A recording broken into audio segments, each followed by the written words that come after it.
Do you think that having such competency in lupus as a clinician made you better as a clinician in psoriatic arthritis or vice versa? I think so. And the reason I think it is because remember, lupus and psoriatic arthritis, although they're immunologically different, from a clinical point of view, what do the majority of the patients with lupus have? Skin and joints. All the patients with psoriatic arthritis have skin and joints.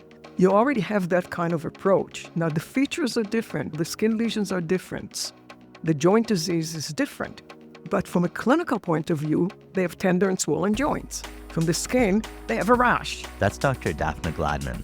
She's an Emeritus Professor of Medicine at the University of Toronto Faculty of Medicine, an Emeritus Scientist at the Schroeder Arthritis Institute and Crumble Research Institute. She is the founder and co-director of the Gladman Crumble Psoriatic Arthritis Program at Toronto Western Hospital. She's co-director of the Lupus Clinic at the Toronto Western Hospital. And for all her amazing contributions to the world of medicine, she was recently appointed an Officer of the Order of Canada. We're very happy to have her as our guest on this episode of Around the Room.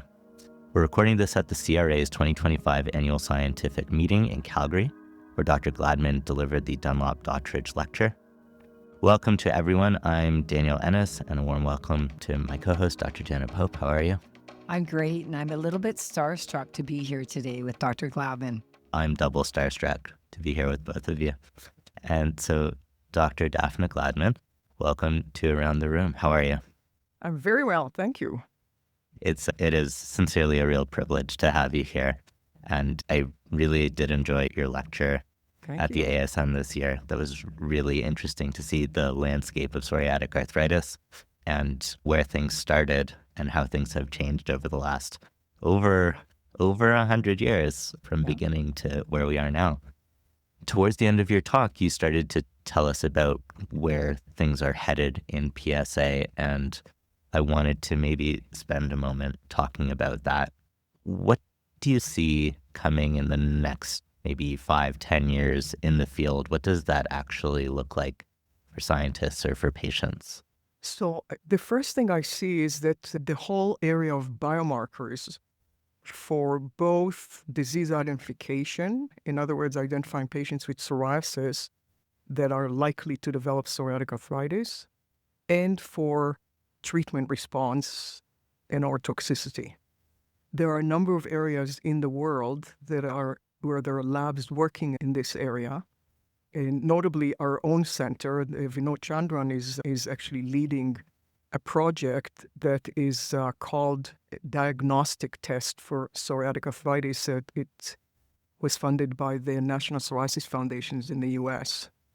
Good thing it was before Trump. And on the verge of identifying an algorithm of biomarkers that are likely to be very helpful. And these include both, it's a multi-omic type of approach, which includes both microRNAs, metabolomics, and the usual biomarkers that we have, CRP, and looking also at clinical biomarkers that could help us. So I see that's going to happen relatively soon, probably in the next 5 years. And the exciting thing is that the group in Europe, it's led by Oliver Fitzgerald and Stephen Pennington, and their project is called the Hippocrates. And it's a multi-European country study where they're aiming for 25,000 patients with psoriasis. And if we're right that up to 3% of the patients will develop psoriatic arthritis, then there's going to be a large enough cohort that they'll be able to both derive their own biomarkers. And Stephen has a company that looks at proteomics. And they've also worked at a number of things already. They've done something in rheumatoid arthritis, and they're doing quite a lot of work in psoriatic arthritis. And so they will be able not only to develop their own biomarkers, but also to test whatever biomarkers Vinod's project is arriving at. And at the same time, Christopher Richlin and Jose Scher in the US have been awarded a grant for, it's called an APC. And that also is looking at the transition from psoriasis to psoriatic arthritis and response and so on. So they're also going to be doing a multi-omic approach. And so there are 3 areas in the world where we have this going on. And the deal that we've all made is that we're going to reproduce, or at least try and validate each other's discoveries, because each of the granting agencies would only support one area. So, Is that but common? we actually are collaborating. Is that common to have quite that cross-border international collaboration on a project like this? Or is that unique? Well, it's not. See, the point is there are a number of grants that you get, like, for example, the pediatric grant that Ray Young was talking about. So that's a Netherlands, Canada grant that's supported by the CIHR and a Netherlands granting agency. So that's designed as a cross-Atlantic type of collaboration. I see. But the others, like the European one, is designed to support only European centers. And the American one is designed to support only American centers. Now, the National Psoriasis Foundation didn't limit us, but because there's a limit to the amount of money, then you have to decide where you're going to focus the expenses. But this way, there's an opportunity to do validation studies as opposed to just generate the information just from one study, and then what are you going to do? Right. Now, will AI be helping some of these? Because yeah, it's for large sure, data, for sure. right? In fact, the stuff that we're doing, that Vinod is doing, is leading, is partly based on AI. Now, if we're going to go Machine learning to a level of the clinician for the nearer future, whenever I see these studies that say in psoriatic arthritis or rheumatoid or lupus or whatever, the predictors of non-response, of losing response, partial responders, the predictors of doing poorly seem to be a lot of clinical things that we would know pretty quickly. Socioeconomic status issues, minority, or being of a racial or ethnic, I'll say disenfranchised population. Not doing well at the beginning is usually predictive of not staying good later, even if you eventually get good. And so I find it really the challenge as a clinician, and this is something that you're probably going to help to answer, of what's going on in the future that you predict. As we now have a lot of drugs for PSA once someone has failed their usual DMARDs. And I don't know personally who's a TNF and who's an IL-17 and who's an IL-23 and who's a JAK, et cetera, patient. Do you think we're going to have eventually, because you did talk about biomarkers of drug response, do you think we're eventually going to get to a point that it'll be easier than something, which still helps, saying, oh, they have IBD, so I'm not going to do an IL-17, or they have really bad skin, so TNF and JAKs are okay, but some of those other drugs we mentioned are better. Do you think we're going to be able to parcel it out with a blood test that is fairly sophisticated? I'm convinced that's going to happen. And the reason I'm convinced it's going to happen is because there's some groundwork that's already been done. So there's the Japanese study that did a cellular study to show that there's a difference between TNF and IL-17. Proton Rahman has also published a paper that showed that there's a difference between TNF inhibitors and IL-17. And we actually have a paper, and where this is one of the pieces of work that I need to finish before I fully retire, Right. is some work that suggests that there is a difference between our response to IL-17 and response to TNF inhibitors. So I think that the work that's being done, and particularly through these 3 big projects that I mentioned, is that we will understand more precisely the mechanism of disease in an individual patient. So we all know that there are increased levels of TNF inhibitors, there are increased levels of IL-17, not the inhibitor, the TNF, and there is increased levels of IL-17 cytokines in the blood and the tissue of patients with psoriasis and psoriatic arthritis. But how much is the elevation relevant in a particular patient, we still don't understand.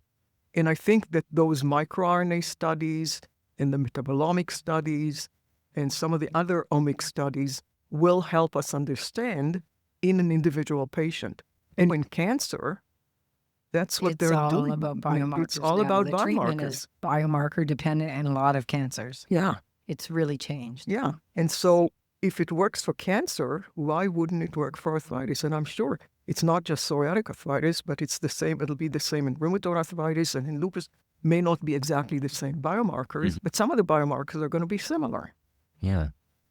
You had mentioned like how AI is going to be a part of it. I'm curious is AI, is it just going to make things, the science that you're doing, is it just going to make it faster, or is it adding something we could not do with a good statistician? Is it just about speed, or is it doing something beyond? Where I look at it is AI is an additional analysis tool. So the regular statistics gives us logistic regressions and clusters and things like that.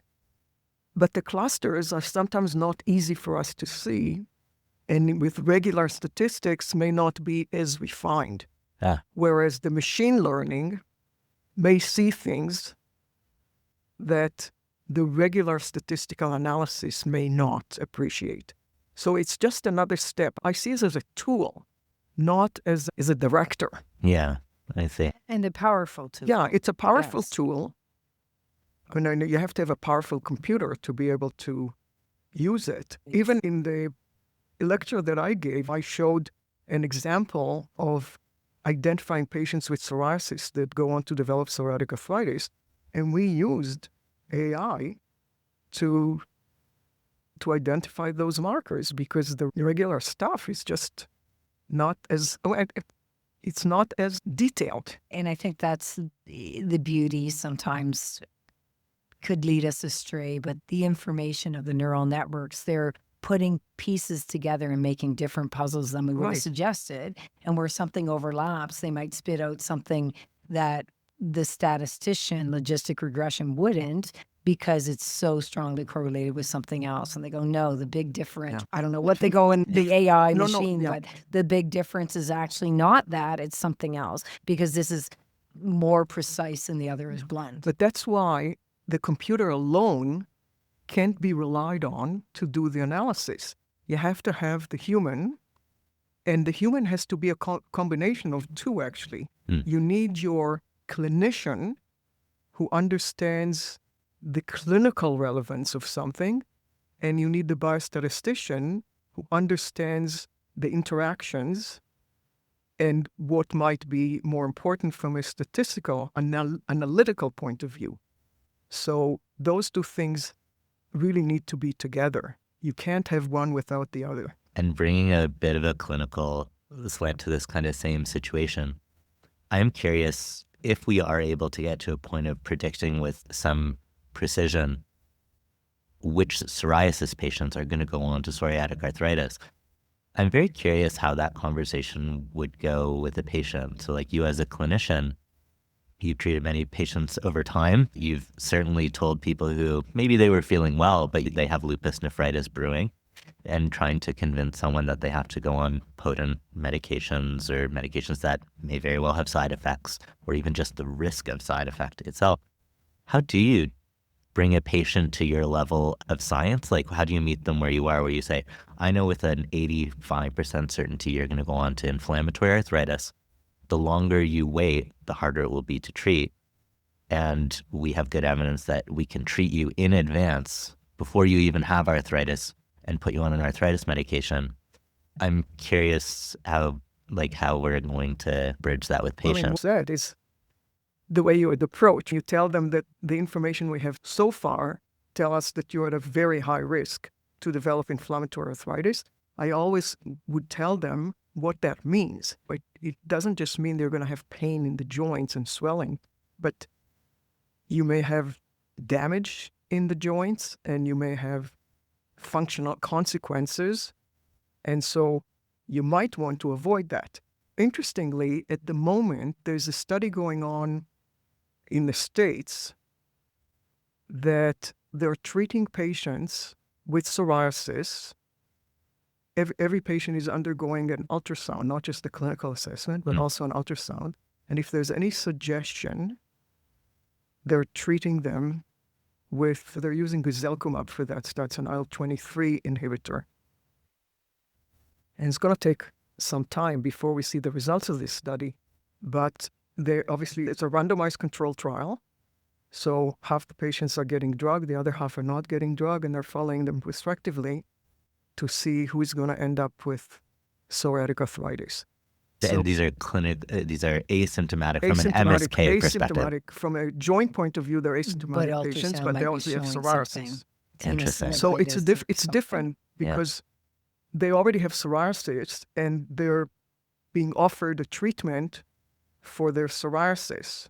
So it's a lot easier to accept. If you take it into another scenario, which is something that I've observed over the years in the psoriatic arthritis clinic, so initially when I first started the clinic, even to start a patient on methotrexate would be a chore, because you tell them that they have an inflammatory arthritis and they should be treated with methotrexate, which is all we had in the early 80s.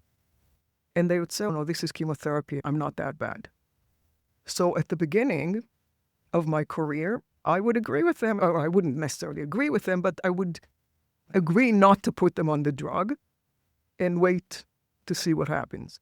But in the course of the 80s and early 90s, when we did our studies and showed that there was an increased mortality and progression of joint damage, which was related to the inflammatory arthritis, I changed my tune. So by the mid-90s, if a patient came in and they wouldn't want to take methotrexate, I would say, okay, sit down and let me explain to you why you really have to take it. Yeah. And when you start telling them you're going to have a heart attack, a stroke, oh, I didn't know that. I would say, that's why I'm telling you that. Right. Or they'll say, okay, I'll take the methotrexate. And it's the same story when the biologics came out, because people were afraid of biologics and would be going through the same story. They've already accepted the methotrexate. Now they failed the methotrexate. Okay. And to start a biologic would be the same thing. So it's the same old story. You have to educate the patients. And you obviously have to, best knowledge. With the best knowledge we have, in a way that they understand. That's you can't tell them it's a cytokine this or that. It doesn't mean they don't anything. Care. But if you tell them that that's the evidence, there are a lot of studies, they all show the same thing. And that's interesting because actually Janet and I, when we had chatted, it's quite a while ago now, about how you start methotrexate, she pointed out to me that I probably spend a great deal more time. The proportion of time I spend talking about side effects far outweighs the amount of time I spend talking about the value. And so pointing out... Shift it. Yeah, Just like it is important to talk about side effects. They do need to know, and they are entitled to that information, but also all the good stuff that comes with the treatment, including not dying of a heart attack, not having a stroke. All of that is context. That is part of the decision-making. I wonder about adherence, right, with medications that are preventative. And our gout patients, when they're feeling well, many of them, like the adherence may wane because they're like, oh, I feel great. The medication worked. I feel good. And so I don't need the medication. And they stop taking it. And then they and so I just, in my head, still wonder about the natural adherence of people who say, I never did have arthritis. It was preventative. It seemed to have worked. I still don't have arthritis. And of course, like this is our knowledge translation to patients. How do you keep them on? When are you safe? When are you free from the risk? I won't say it's a nice thing, but the thing is they're already identified with psoriasis. And I think that comes to another question. The BMI of many populations in the world is going up, which is a risk factor for PSA, but also a huge risk factor for psoriasis, right context. And about 2/3 of people who get psoriatic arthritis have started with psoriasis first. So psoriasis, probably 85%. 85%. So I guess in a way more than 3/4. So all but 1 in 6. So if we have this psoriasis that's rising, but now more effective drugs, and that a lot of dermatologists are targeting to a PASI of 0. So more psoriasis patients coming, but more effective treatment. Do you see that in the next 5 to 10 years that psoriatic arthritis might be a rare disease? It is possible, although the information that we have so far is not I mean, it's not straightforward because there are conflicting reports. So some of the reports say that there is no reduction in the incidence of psoriatic arthritis in patients that have been treated with biologic therapy.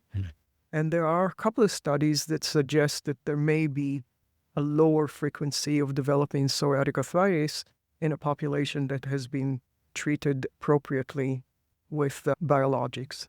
So we have to wait and see. There's a lot of answers that we still don't have. And they will come. You want to know what's going to happen in the next 5 to 10 years, that's probably going to become apparent.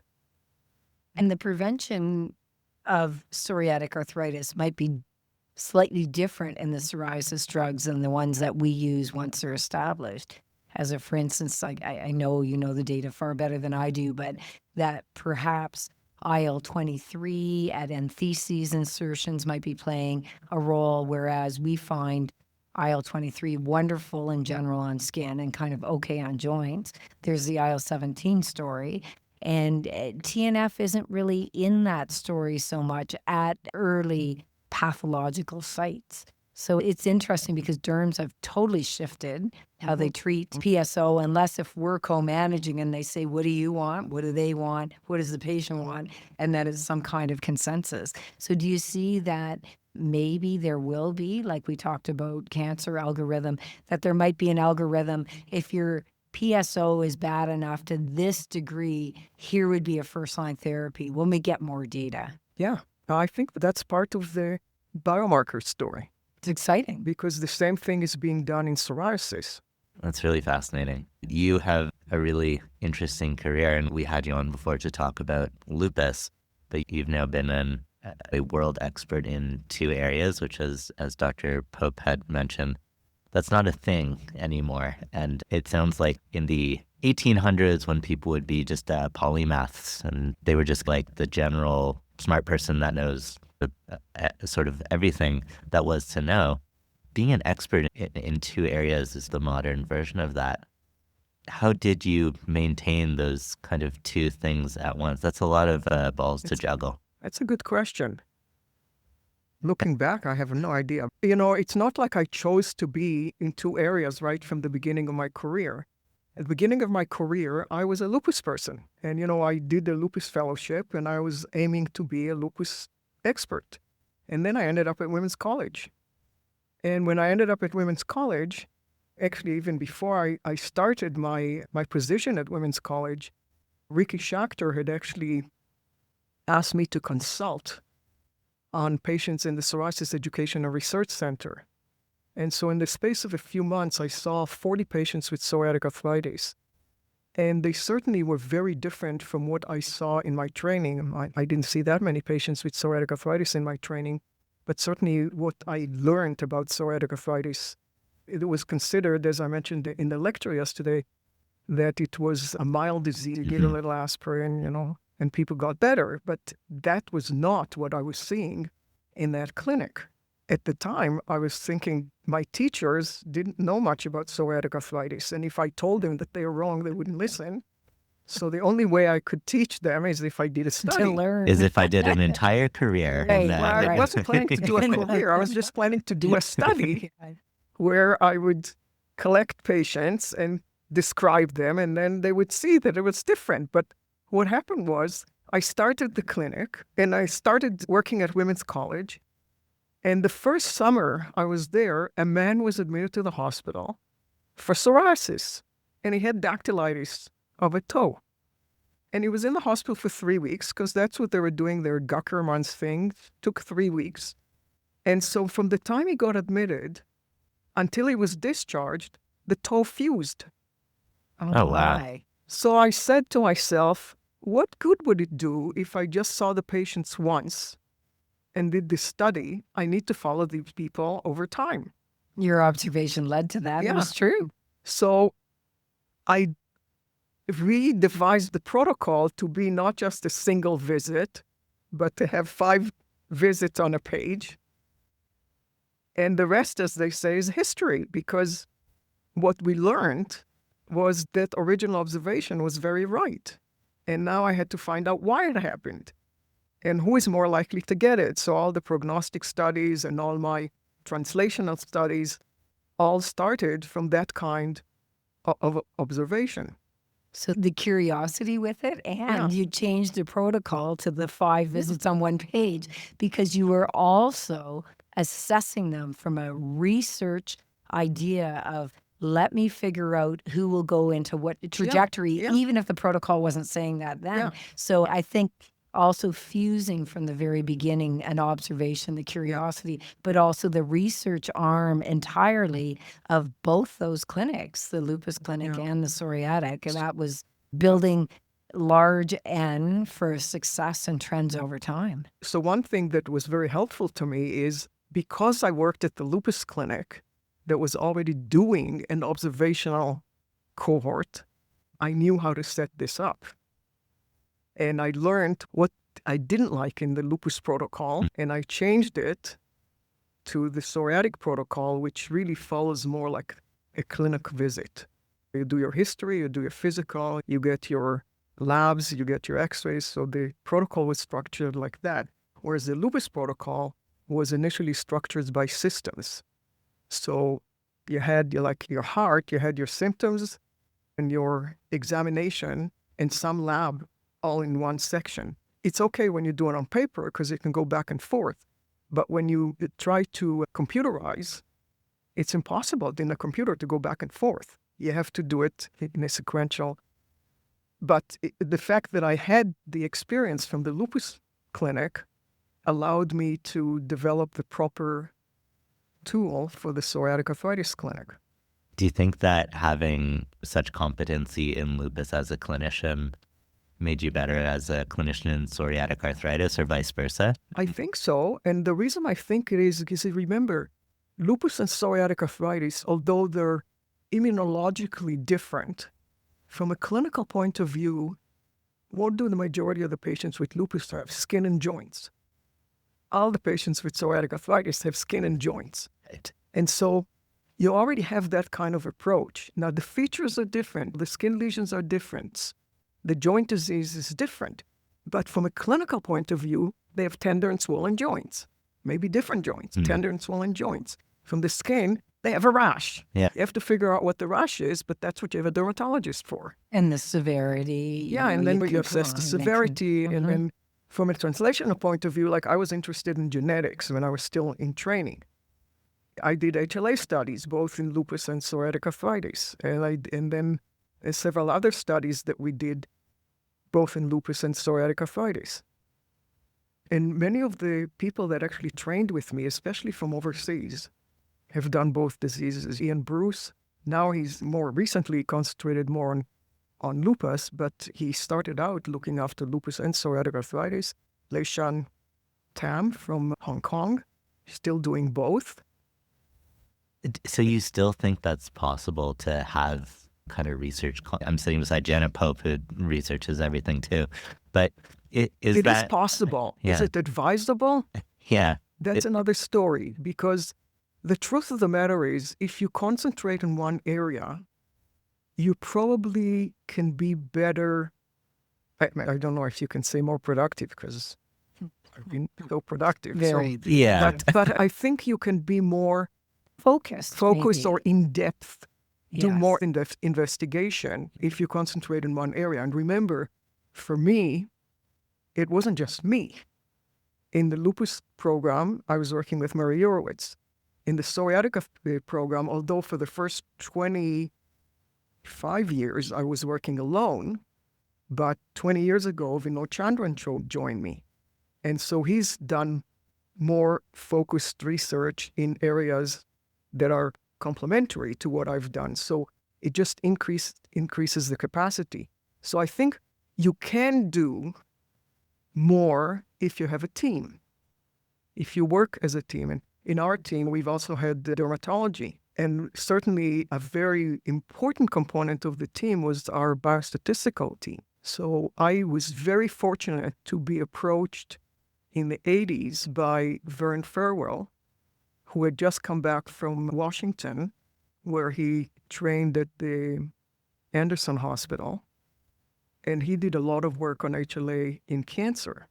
So when he came to Toronto, he was interested in continuing the HLA studies. So he actually approached us to collaborate on that. And I've collaborated with him for 40 years. He just retired a couple of years ago, but we still have a connection. So it sounds like economy of scale sometimes, and that an insight of one can be looked at and be proven to be the same or quite different on the other. And I think that sometimes a scientist who is deeply focused in one area, they'll still know the literature elsewhere, but they maybe don't know that clinical feel that, oh, we see lots of sustained remission, not always, but in lupus. And if I'm looking at RA, we see that in RA, but we never talk about it in RA because those people we see less often. They just come annually or whatever. So I think sometimes the insights can move around, and the economy of scale of having a statistician knowing 2 databases, things like that. Yeah. But very, I think, really difficult for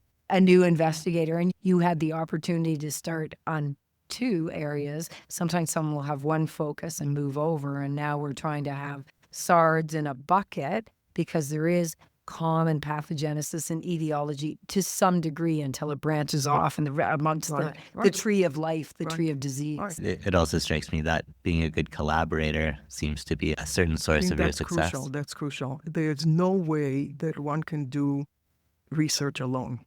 In the old days, and it's a big problem sometimes because when people go for promotion, they're still going on the old premise that your supervisor can't be, if you wrote a paper with a supervisor, it was their paper, not yours, regardless of the fact that you're the first author or you're the senior author and it was your project.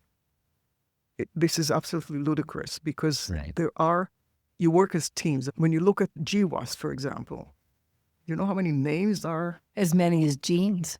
Sometimes. Sometimes. And when you're doing things like a Hippocrates study or a study looking at diagnostic tests that involves a variety of clinicians and a variety of geneticists and a variety of bioinformatics and statisticians, you can't have one person writing a paper. And so it's very important to appreciate that you need a team and you need collaborations, and you shouldn't be penalized for collaborating. In fact, you should be enhanced for collaborating with people and using economies of scale to get to the answers that you need. I'm still relatively early in career, but it does strike me that some doctors don't play well together. Some scientists aren't the best at sharing. And I'm curious how you've navigated. You have run and been part of so many collaborative teams. I'm curious about your leadership. How do you make that work? The upfront brokering. You know, who's going to be the authors? Because some people need a promotion and some don't. Some people, it is their grant, so they deserve, no matter what they did on it, that they've put the work in advance. So do you broker up front that, you're trying to help Dr. ABC move to the next position, and that the deal is if they do enough stuff, not handed to them ever, but that you would like to promote them and playing a very all of these things go into effect. Even from kindergarten, who's going to be in the sandbox with you? Yeah, exactly. And who's going to be throwing the sand? Yeah, it's the same. But Eating one the observation sand. I'll tell you is even with international groups working together. So when I first started out, I was more in the immunology area. Well, immunologists don't work very well, or at least in those days, weren't working very well together. However, the people that did HLA typing work very well together. So I don't know if there is a certain personalities that go into certain areas or the conditions that make it more easy for people to work together. It might be an HLA subtype. Yeah. So, for example, one of the groups that I was very fortunate to be a founder of is GRAPPA, the Group for Research and Assessment of Psoriasis and Psoriatic Arthritis. And this group is very collaborative. And one of the major reasons it's so collaborative is because the two of us that actually started, Philip Meese and myself, happen to be very collaborative people. And the collaboration, it's the same as a marriage. in a marriage, you have to have, love's important, but the more important part in love is respect. So if you have respect for each other, generally the marriage survives. And as collaborators, if you have respect for the people you collaborate with, and you appreciate that every person in the team brings something to the table, which is usually the case, and everybody respects the next person, then that collaboration works a lot better. And this is what we find in Grappa. There is a very strong mutual respect between dermatologists, rheumatologists, radiologists, and even patient research partners, industry people. So everybody interacts at a level that there is a certain equality. And people talk about diversity and equality and these. In Grappa, there's no such thing. Color don't make a difference. Origin doesn't make a difference. Geography doesn't make a difference. We're all in there together to make life better for people with the conditions we deal with. So if everybody has that kind of attitude, we can move forward. You don't necessarily have to play with everybody, but you just have to respect that they have a contribution. I was talking to some friends, maybe even yesterday, about if I was a billionaire, I suspect I wouldn't be the nicest guy. I hope I would, but I suspect that it would be corrupting in some way. And it strikes me that even though you've achieved extremely high levels of success in research, that it hasn't corrupted that idea that these other people also bring expertise. They are also valuable. It's not the Dr. Gladman show.